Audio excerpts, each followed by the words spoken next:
Hello and welcome to my Yugioh channel. Today we're looking at some new cards that are supporting the Penguin archetype, and they're coming from Burst of Destruction. Penguin Adventurer is a level 5 water attribute archetype tuna monster with 1800 attack and 600 defense. You can only use the first and second effects of this card's name each once per turn. Cannot be used as synchro material except for the synchro summon of a water attribute monster. 1. If a monster becomes set on your field, you can special summon this card from your hand. Then you can decrease its level by 1 or 2. 2. You can target one face down defense position monster you control, change it to face up defense position, but its effects are negated unless it is a penguin monster. It also says here that it would be hero in a more normal work, but hero is generally a really bad idea in Yu-Gi-Oh! Due to the hero archetype. So obviously they want the distinction from that, and to avoid any confusion, it's not going to work alongside the hero monsters. It's interesting that it's a tuna monster, and it's very bizarre that they've gone through a synchro route,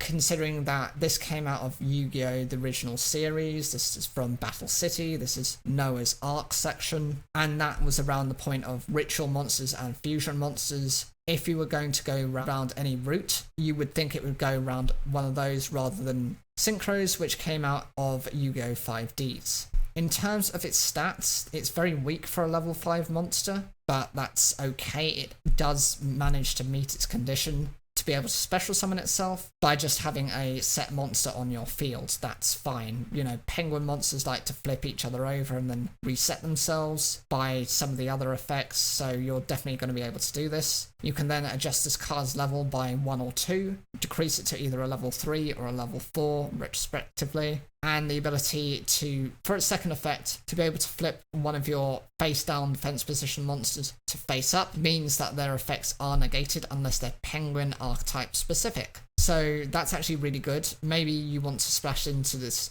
another deck that you can actually synchro summon with, and maybe you just want that card to be face up in defense position rather than face up in attack position. So that's fine as an effect, but actually it rewards you for playing it in the pure penguin archetype build, because then you can actually trigger off that effect as well. Penguin Ninja is a level 3 water attribute archetype flip effect monster. It's got 1400 attack and 700 defense. You can only use the second effect of this card's name once per turn. 1. If this card is flipped face up, you can target up to 2 spell or trap cards your opponent controls, return them to the hand. And 2. You can target one penguin monster you control, change it to face down to defense position. So for the first effect, it's able to work similar to Penguin Soldier, that actually gets rid of 2 of your opponent's monsters and returns those to the hand. This actually works on spell or trap cards, so actually on your back row, which is just as useful. Sometimes those are more annoying to deal with than the monsters themselves. And the secondary ability just helps to refuel the flip effects of your penguin monsters.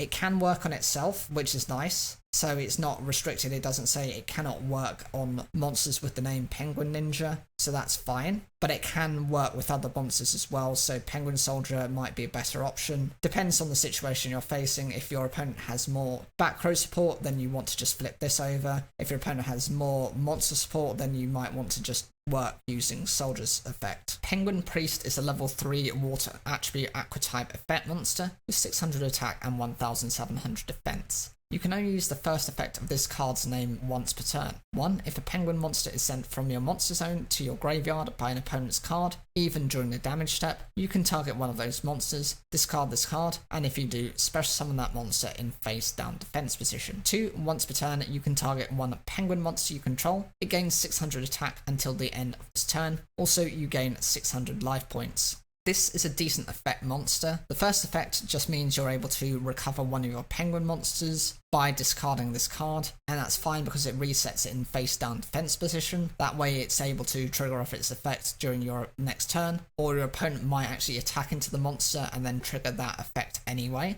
The secondary ability is also quite useful because it boosts your penguin monster's attack points by 600. Most of the penguin monsters are quite weak. I think the highest ones have something like 1800 attack. Nothing really more than 2000. Maybe there might be some support in the future that might go beyond that, but for the most part they really don't reach that high, so this is definitely needed. And then you also gain 600 life points. I think there's a card in Yu-Gi-Oh! Zeal with the same kind of ability. It basically makes its attack points 0, and then it either gives you 800 life points or it gives your monster 800 attack points. In this case, this actually gives both, which makes it a little bit better, even if it is slightly weaker in what it actually grants. But definitely it was used in one of the episodes by Yuma Tsukumo. I think this was actually against the Construction Builder deck, which was seen within, it was Dvorak, which is King of Heavy Industry. It was a rank 5 Exceeds monster.